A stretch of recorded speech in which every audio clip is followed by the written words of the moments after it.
तो आपको लगता है कि जो जितनी आबादी यहाँ है छत्तीसगढ़ में, तो उसके हिसाब से एक सीट और रिजर्वेशन में आप लोग को मिलना चाहिए?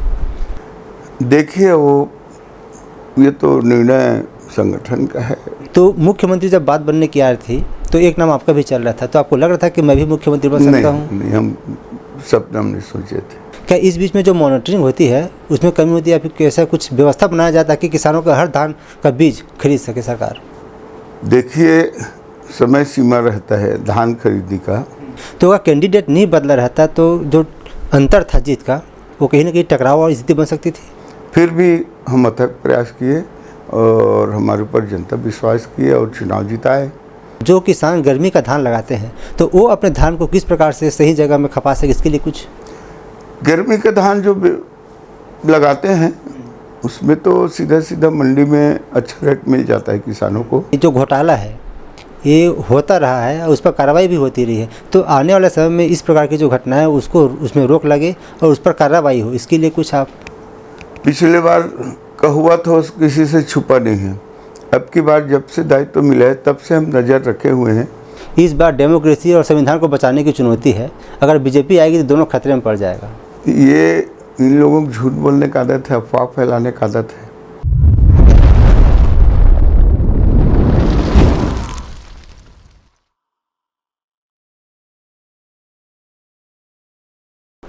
नमस्कार, आप सभी दर्शकों का एक बार फिर से बहुत बहुत स्वागत है।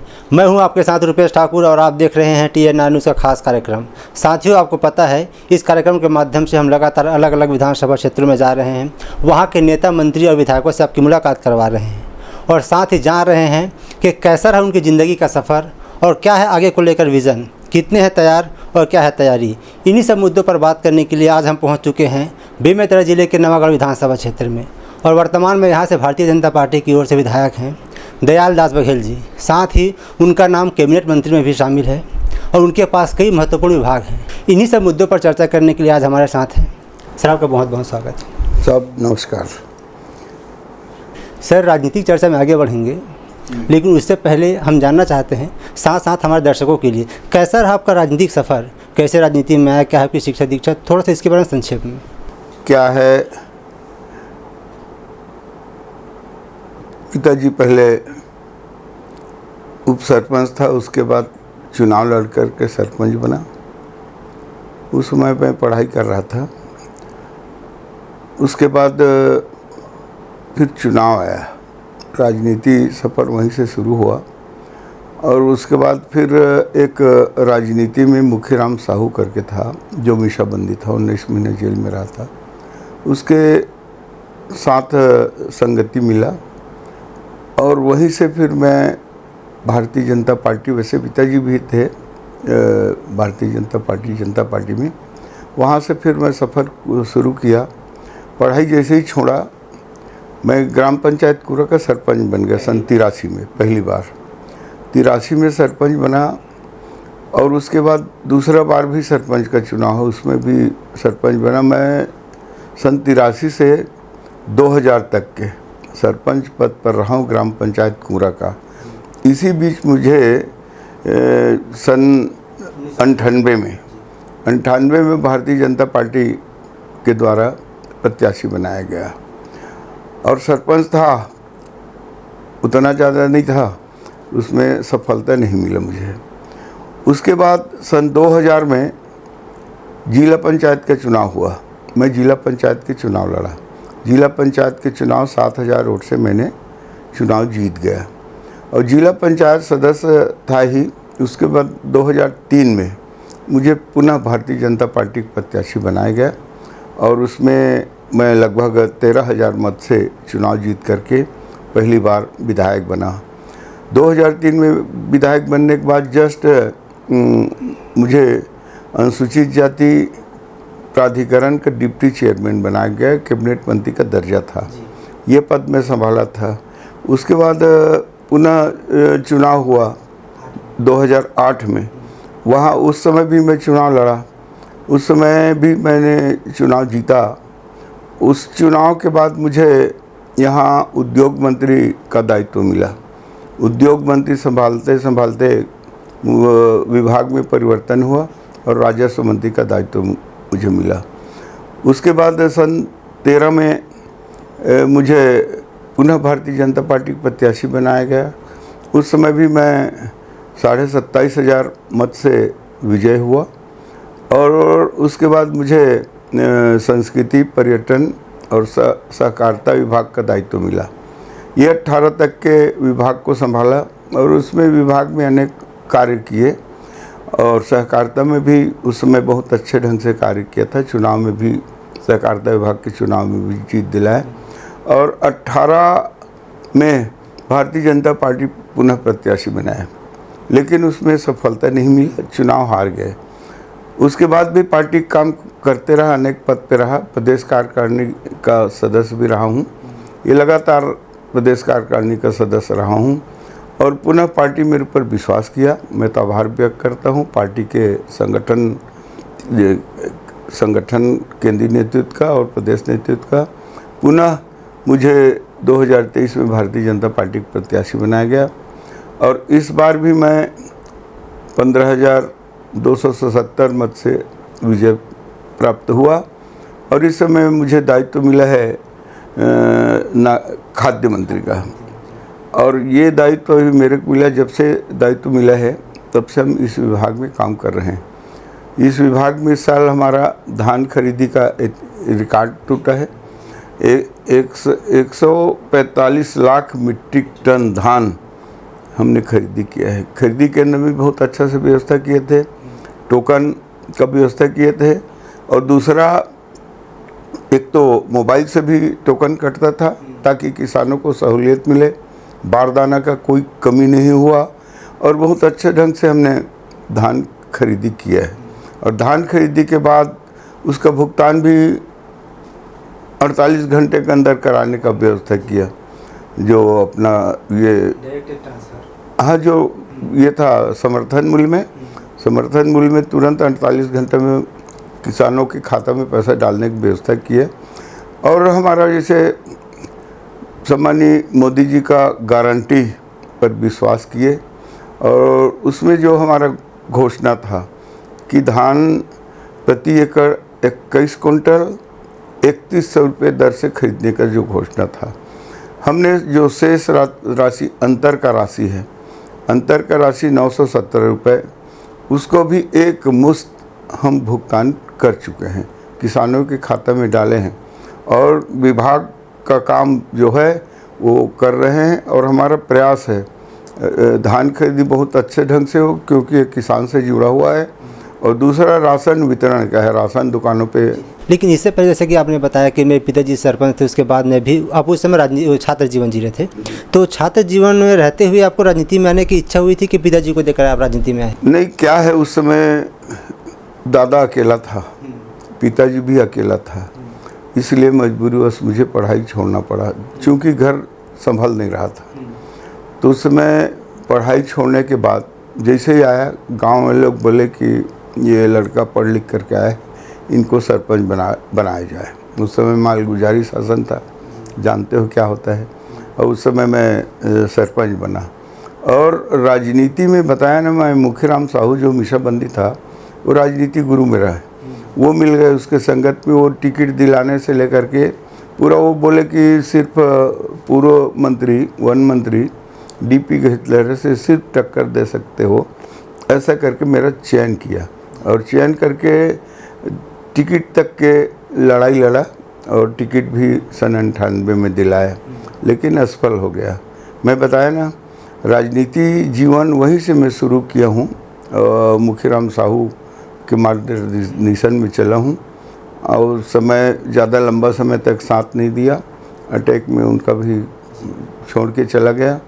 उसके बाद जितना भी अपने क्षेत्र में विकास के काम हुआ, हकीकत में विकास के भी ऐतिहासिक काम कराए हैं। नवागढ़ विधानसभा ऐसा था, भय आतंक का माहौल रहता था।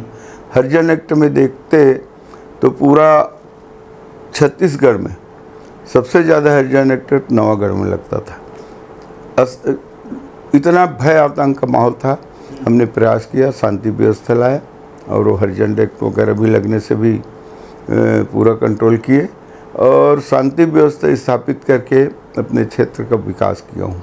और इसीलिए मुझे दूसरा बार, तीसरा बार, चौथे, पाँचवीं, छठवीं बार पार्टी ने विश्वास कर। 1998 में पहली बार आप चुनाव के मैदान में आए, तब से लेकर 6 बार लगातार एक मैदान में आप लड़ते रहे, जिसमें 4 बार आपको जीत मिली है। तो 98 का जो दौर था और जो 2023 का दौर, दोनों में कितना अंतर देखते हैं आप चुनावी दृष्टिकोण से? इसमें बहुत अंतर है। 98 में दादागिरी चलता था कांग्रेस का सरकार। 98 के चुनाव में इतना भय आतंक था, इतना दादागिरी था पूर्व मंत्री का कि कोई मेरी गाड़ी में चढ़ने को तैयार नहीं थे, कोई चढ़ने को तैयार नहीं थे। और चुनाव जैसे तैसे निकले, बहुत कम अंतर से चुनाव में हारा था। और कम अंतर से चुनाव हारने के बाद हमारे माननीय सांसद जी हुआ करते थे, ताराचंद जी साहू, वो मना किया कि विधानसभा चुनाव लड़ने के बाद जिला पंचायत का चुनाव लड़ने नहीं दूंगा। मैं कहा भैया सुनिए, मैं इतना दिन तक के सरपंची काल में लोगों से जुड़ा हूँ और अभी 98 में चुनाव हार गया हूँ। हारने के बाद घर चुप बैठूंगा तो मेरा संपर्क टूट जाएगा। नहीं, मुझे लड़ना ही है जिला पंचायत का चुनाव, ताकि जिला पंचायत में आ जाऊंगा तो मेरा संपर्क जो है लोगों से जुड़ा रहेगा। इसलिए मैं जिद में आकर के जिला पंचायत के चुनाव लड़ दिया, जिसका लाभ मुझे मिला है।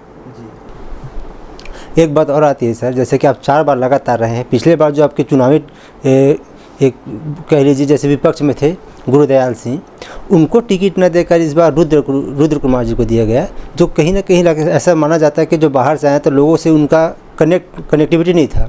तो इसका भी लाभ आपको मिला है चुनाव में, जो आप इतनी अंतर जीत कर आए? नहीं, ऐसा नहीं है। क्या है, जो गुरुदयाल था पूर्व विधायक कांग्रेस का, वो बहुत निष्क्रिय था और एरिया में वही दादागिरी उनका चलता था। कहीं दौरा नहीं करना, दिन रात सोए रहना, लोगों से मिलना जुलना नहीं, और 1 रुपया का विकास के काम नहीं किया गया उनके द्वारा। हाँ, अपने नवागढ़ विधानसभा में गुरुदयाल के द्वारा 1 रुपये का काम नहीं किया। 5 साल तक के घर में हवेली में बढ़िया 5 साल बिता दिया और भ्रष्टाचार सीमा से ज़्यादा हुआ। लोग देख रहे थे, लोगों का मांग उठा कि हमें सिर्फ दयाल दास चाहिए। क्योंकि 15 साल तक के मेरे कार्यकाल से जनता संतुष्ट था और विकास भी करके दिखाया था, शांति व्यवस्था भी बना कर रखा था, भय आतंक को समाप्त किया था। इसलिए पुनः मांग था कि दयाल दास को ही प्रत्याशी बनाया जाए। इसलिए मेरे पर विश्वास करके पार्टी ने टिकट दिया और सामने कांग्रेस पार्टी से रुद्रगुरु चुनाव लड़े और रुद्रगुरु चुनाव लड़े, भयानक अनाप शनाप खर्चा किया और उसका पुराना रिकॉर्ड भी सबको, वो जो नल जल वाला है वो सबको मालूम था। और यहाँ चुनाव लड़के पैसे के ताकत से जीतने का प्रयास किया और कई तरह के मेरे ऊपर आरोप भी लगाए, जैसे मेरे गाड़ी को पत्थर से मार दिया, मेरे ऊपर चोट लगा है, मैं बेहोश हूँ, हॉस्पिटल में भर्ती था, बाटल चढ़ा, ये दुनिया भर के ढोंग ढकोसला दिखाए। जनता समझ गया और जनता मेरे पर विश्वास करके मुझे समर्थन दिया और चुनाव में जीत दिलाए। जी, फिर भी से जो 2018 का चुनाव नतीजा था, जिसमें आप 33,000 लगभग वोटों से हारे थे, और 2023 की जब बात आती है तो आप 15,000 लगभग वोट से जीत रहे हैं। तो अगर कैंडिडेट नहीं बदला रहता तो जो अंतर था जीत का, वो कहीं ना कहीं टकराव और स्थिति बन सकती थी। क्या है, इस चुनाव में बहुजन समाज पार्टी 18 में अच्छा सक्रिय थी। 18 में 18,000 वोट मिला था और अभी तो 4-5 हज़ार में सिमट गया। ये वोट भी चला गया उनके तरफ। और दूसरा, एक तो समाज में गुरु भी मानते हैं, गुरु का सम्मान करते हैं, उसका लाभ भी उसको मिला। फिर भी हम अथक प्रयास किए और हमारे ऊपर जनता विश्वास किए और चुनाव जिताए। अभी कैबिनेट मंत्री में आप एकमात्र ऐसे चेहरे हैं जो एससी कैटेगरी से बिलोंग करते हैं और रिप्रेजेंट कर रहे हैं। आपको विभाग दिया गया, जो बहुत महत्वपूर्ण है। तो आपको लगता है कि जो जितनी आबादी यहाँ है छत्तीसगढ़ में, तो उसके हिसाब से 1 सीट और रिजर्वेशन में आप लोग को मिलना चाहिए? देखिए, ये तो निर्णय संगठन का है, माननीय मुख्यमंत्री जी के ऊपर निर्भर करता है।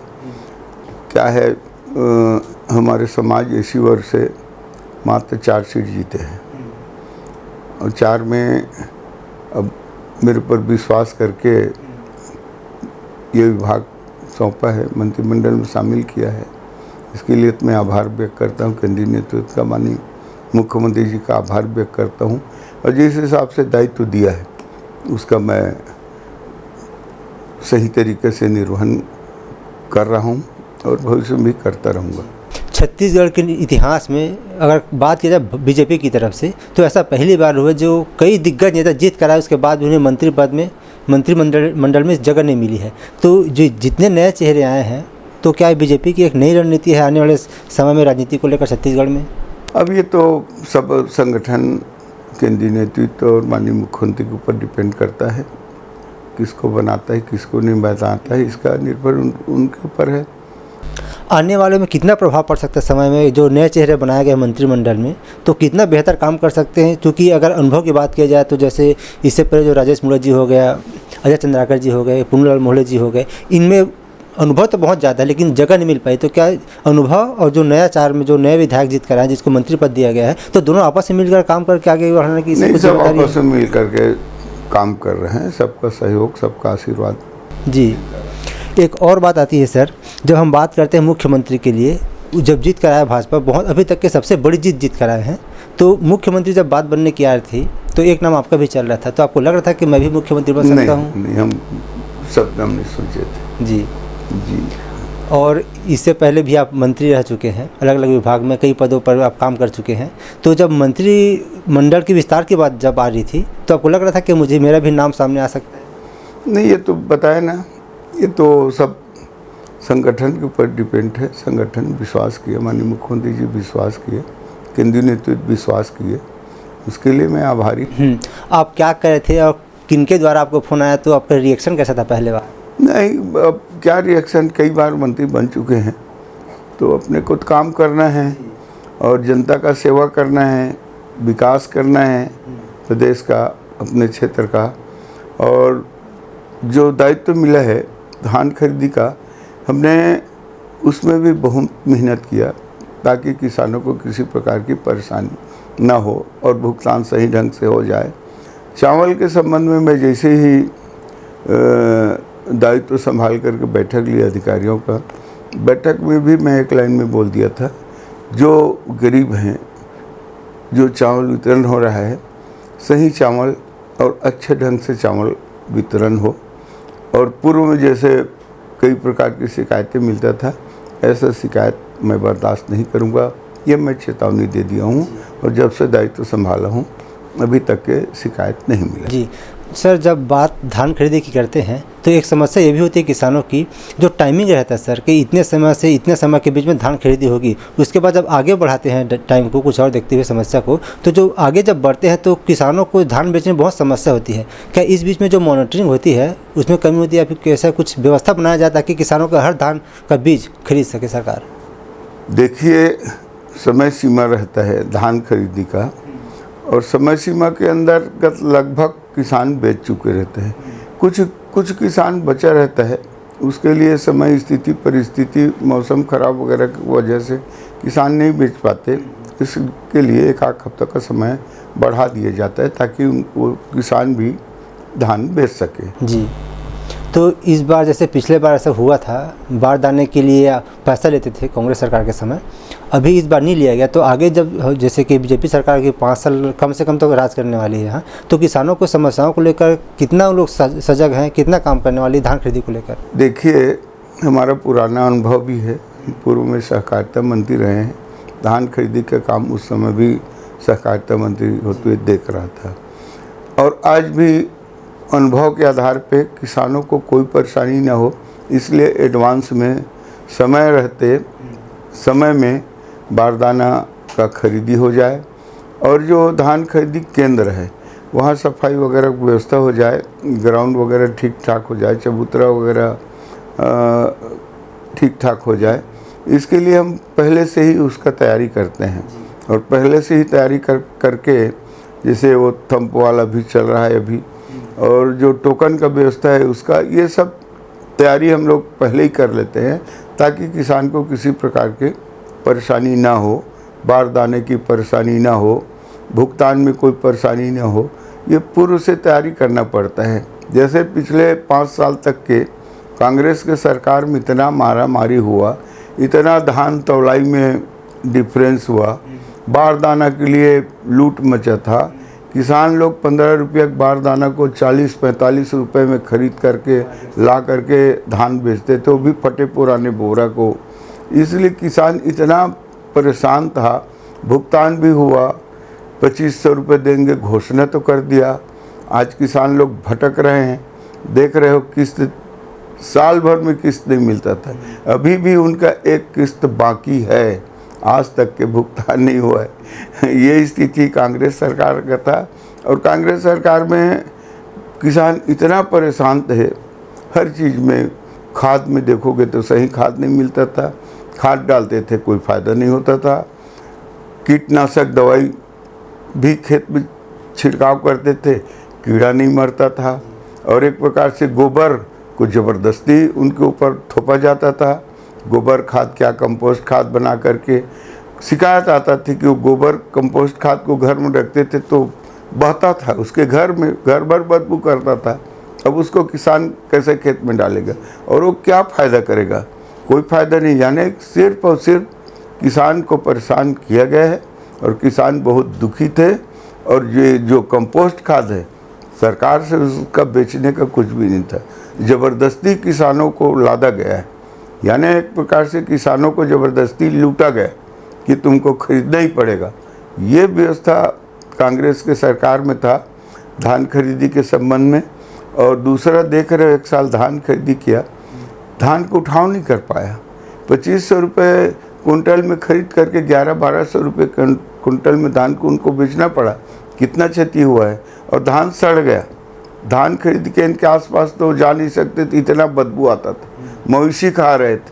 ये दुर्गति कांग्रेस शासन में हुआ था। लेकिन आज देखिए, वो तो जितना खरीदे 107 लाख मीट्रिक टन धान खरीदे थे और हम तो 1,45,00,000 हाँ 1,45,00,000 मीट्रिक टन धान खरीदने के बाद आप जा करके देखो, सोसाइटी में धान का उठाव हम लोग कर लिए हैं। कुछ बचा है, वो भी 2-4 दिन के अंदर हम उठाव करवा लेंगे ताकि कोई भी सुखद न आए। इस पर भी हम लोग ध्यान दिए हैं। सबसे बड़ी खरीदी इस साल हुई है धान की, 1,45,00,000 metric ton. 145 lakh metric ton धान खरीदी हुई है जी। तो इतना ज़्यादा धान खरीदने और धान बेचने की कारण क्या रहा? एक और बात, जो किसान गर्मी का धान लगाते हैं तो वो अपने धान को किस प्रकार से सही जगह में खपा सके, इसके लिए गर्मी का धान जो लगाते हैं उसमें तो सीधा मंडी में अच्छा रेट मिल जाता है किसानों को, इसलिए तो वो दोबारा फसल डालते हैं धान का, उसमें भी अच्छा कमाई हो जाता है किसानों को, अच्छा लाभ मिल जाता है।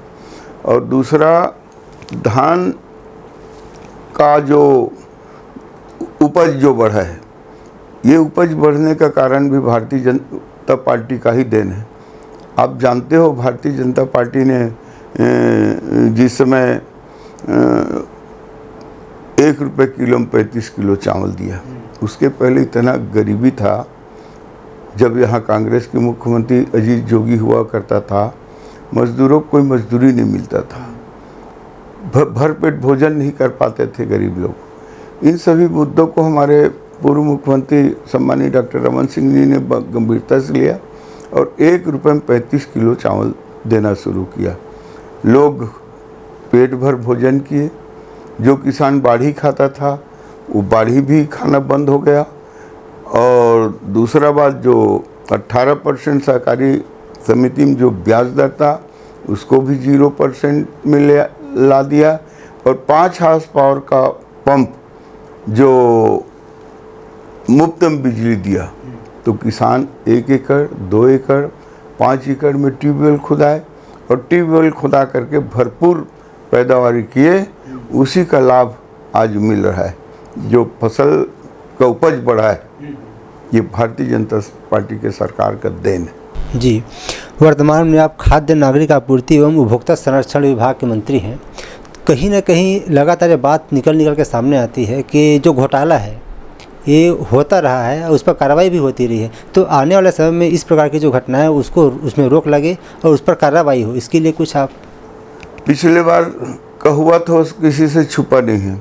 अब की बार जब से दायित्व मिला है तब से हम नज़र रखे हुए हैं, इसी पर किसी प्रकार का कहीं पे भी गलत काम ना हो, और हम उसके ऊपर सब नज़र रखे हुए हैं और कड़ी चेतावनी भी दी है अधिकारियों को कि ये नहीं चलेगा।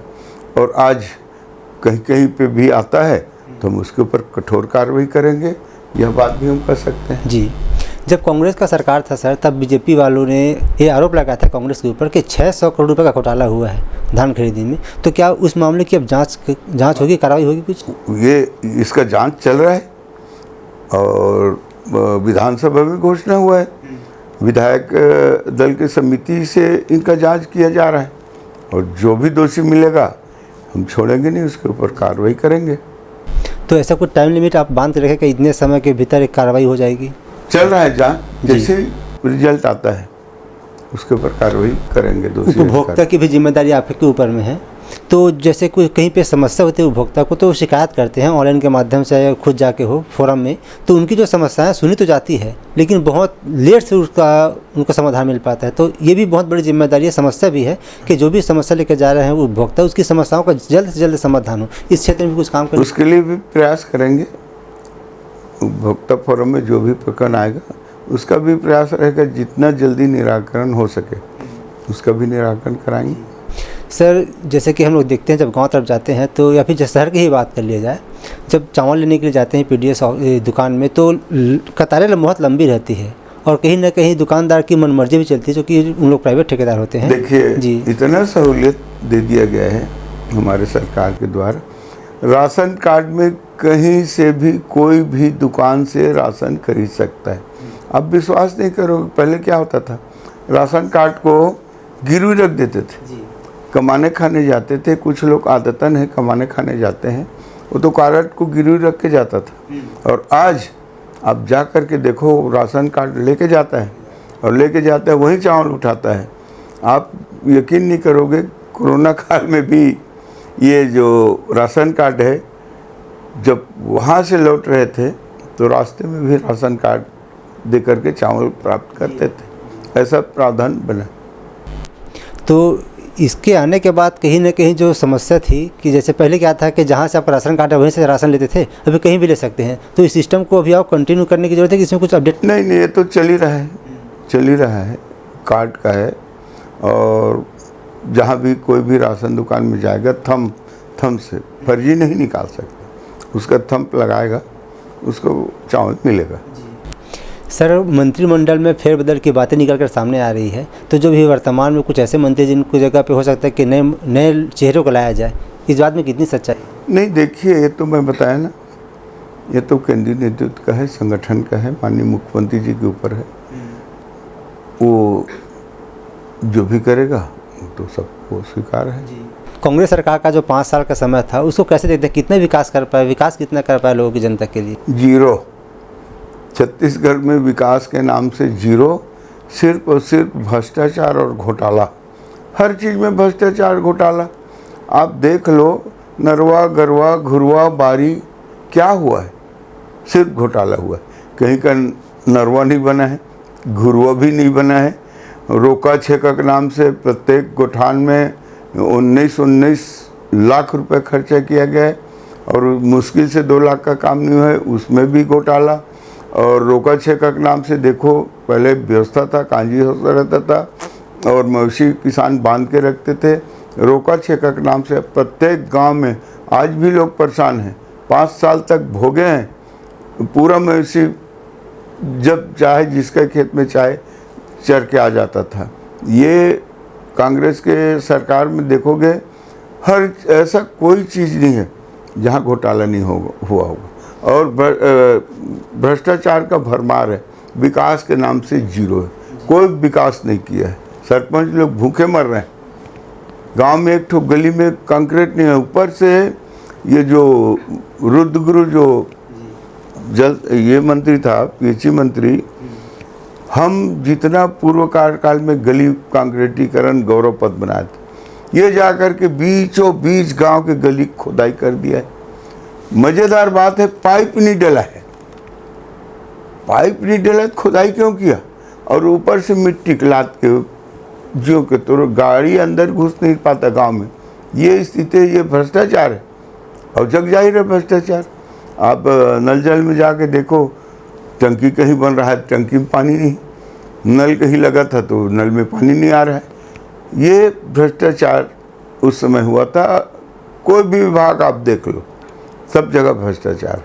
कौन कौन सी ऐसी योजना जिनको लगता है कि बीजेपी को कंटिन्यू करना चाहिए कांग्रेस की? अब उस पर विचार किया जाएगा। अभी तो चल रहा है, देखो चुनाव हुआ है, चुनाव होने के बाद विधानसभा सत्र में निकल गया। जैसे ही विधानसभा सत्र ख़त्म हुआ, आचार संहिता लग गया। अब ये 4 तारीख के बाद फिर आचार संहिता हटेगा तो। जी सर, रोज़गार की बात जब आती है तो चिंता में डाल देती है कोई भी सरकार को हो। वर्तमान में छत्तीसगढ़ में स्थिति ऐसी है कि लोगों के हाथ को चाहिए रोज़गार, तो इस क्षेत्र में भी कुछ काम करने की ज़रूरत है। देखिए, आप पहले जो क्वेश्चन किए थे, क्या किए थे, इसके पहले जो पूछे थे कौन कौन सा योजना है जिनको कंटिन्यू करना चाहिए, कौन से योजना लागू करने लायक है बताइए ना। तो उस पर तो जो है जैसा है इसका निर्णय किया जाएगा, कौन क्या है। और दूसरा, रोज़गार की बात कर रहे हैं। रोज़गार के लिए हमारे सरकार बहुत गंभीर है। हम लोग भी चाहते हैं युवा सामने आए, नौकरी पेशा जो है और रोज़गार से जुड़े। इसके लिए बहुत सी योजना बना है और योजना के लिए हम लोग प्रयास कर रहे हैं कि युवा आकर के जुड़े और जो सब्सिडी गवर्नमेंट दे रहा है उसका लाभ लेकर के व्यवसाय करें। इसके लिए हम लोग प्रयास कर रहे हैं। अभी बीएड का मुद्दा बहुत गरमाया हुआ है सर। जो जिनकी भर्ती हो जिनका एग्ज़ाम हो गया है, जिनको मतलब एक प्रकार से भर्ती लेनी चाहिए, आवेदन देना चाहिए कि आप आइए ज्वाइनिंग करिए, ज्वाइनिंग लेटर नहीं मिल पा रहा है। ये मामला भी हाईकोर्ट में लंबित है। तो सरकार इसमें क्या हस्तक्षेप करे कि उनकी जो अधिकार है बच्चों की उनको मिल जाए? देखिए ना, ये लोग तो उस युवाओं को नहीं छोड़े, उसमें भी घोटाला किसका उस समय नियुक्ति हुआ है, जग जाहिर है प्रकरण। आज सीबीआई जांच चल रहा है, तो ये तो इंतज़ार करना पड़ेगा। सीबीआई जांच है। हम तो चाह रहे हैं कि दूध का दूध पानी का पानी हो जाए और जो दोषी अधिकारी है उसके ऊपर कार्रवाई हो। सर, लोकसभा की बात पर आते हैं, लोकसभा चुनाव की। छत्तीसगढ़ में जो 3 चरणों का चुनाव था वो पूरा हो चुका है। 11 सीटें यहाँ हैं। कितनी सीटें बीजेपी ला रही है? यहाँ मोदी जी का गारंटी है। यहाँ पे 11 के 11 लोकसभा सीट जिता करके देंगे और सम्मानीय मोदी जी को तीसरी बार प्रधानमंत्री बने, इसके लिए 11 सीट उसके झोली में डालेंगे। जी, विपक्ष का ये कहना है इस बार डेमोक्रेसी और संविधान को बचाने की चुनौती है, अगर बीजेपी आएगी तो दोनों खतरे में पड़ जाएगा। ये इन लोगों को झूठ बोलने का आदत है, अफवाह फैलाने का आदत है। न संविधान चेंज होगा, न आरक्षण समाप्त होगा। ये इन लोगों को अफवाह है। आपको मालूम है लोकसभा सीट में लोग बोल रहे हैं, कैसे कैसे लोगों को इन लोग प्रत्याशी बनाए जानते हो? भिलाई के यादव कहाँ भी, इनके पास तो प्रत्याशी नहीं था। ताम्रध्वज साहू क्यों नहीं लड़ा दुर्ग से? ताम्रध्वज साहू क्यों वहाँ भाग गया? अरे हम तो चैलेंज किए थे भूपेश बघेल जी को कि दुर्ग में आ जाओ मैदान में। यहाँ लड़के बताते क्यों छोड़ के भागा राजनांदगांव, ताम्रध्वज क्यों छोड़ के भागा? आपके यादव कहाँ से कहाँ टिकट दिए? ये स्थिति इन लोगों का है। इन लोगों को तो प्रत्याशी नहीं मिल रहा था। जी, एक बात और है सर, इन कांग्रेस वाले का ये आरोप है कि हम लोग को इतना डरा के रखा गया है ईडी, सीबीआई, आईटी को लेकर, जिसकी वजह से हमारे जो प्रत्याशी हैं वो लोग सामने नहीं आना चाह रहे। अरे भाई, इसमें झूठ कहाँ पे है, गलत कहाँ पे हो? जहाँ मार रहे हैं ईडी का छापा पड़ रहा है, कितना निकल रहा है। आप महादेव देखिए, महादेव में क्या हुआ, कितने लोग अभी जेल में हैं, कितने बेल में हैं। इन लोगों की ये चल रहा है और ये जो गलत किया है वो जाएगा ही। आने वाले 5 साल के लिए आपके पास क्या रोड मैप होने वाला है विकास को लेकर आपके विभाग में? हमारे विभाग में कई योजनाएं हैं, उस पर हम लोग विचार कर रहे हैं।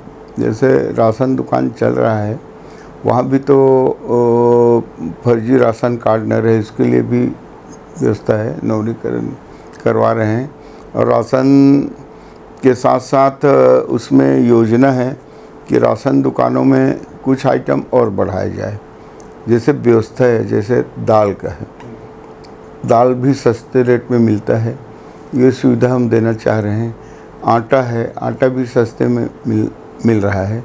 और तेल है, इसके लिए भी हम लोग सोच रहे हैं ये भी राशन दुकान तक पहुँचे, ये हम लोग सोच रहे हैं। और हमारा सोच है कि किसानों को या जितने भी गांव वाले हैं उनको जितना ज़्यादा राशन दुकान में हम लोग सहूलियत दे सकते हैं, इसके लिए भी हम लोग विचार कर रहे हैं। धान खरीदी को लेकर किसानों के लिए कोई खुशखबरी? धान खरीदी के लिए बताएं ना, जो व्यवस्था है, जितना अच्छा से अच्छा व्यवस्था हो किसानों के लिए वो हम लोग करेंगे। जी सर, आप हमसे जुड़े इसके लिए बहुत बहुत धन्यवाद। जाते जाते हमारे माध्यम से दर्शकों के लिए कुछ संदेश? दर्शकों के लिए हम आभार व्यक्त करते हैं, दर्शकों का, जिन्होंने आशीर्वाद दिया और आशीर्वाद दे करके भारतीय जनता पार्टी के पूर्ण बहुमत के साथ सरकार बनाए। इसके लिए मैं पूरे जनता को प्रणाम करता हूं और आभार व्यक्त करता हूं। बहुत बहुत धन्यवाद। आप सुन रहे थे नवागढ़ के विधायक और मंत्री दयाल दास बघेल जी को।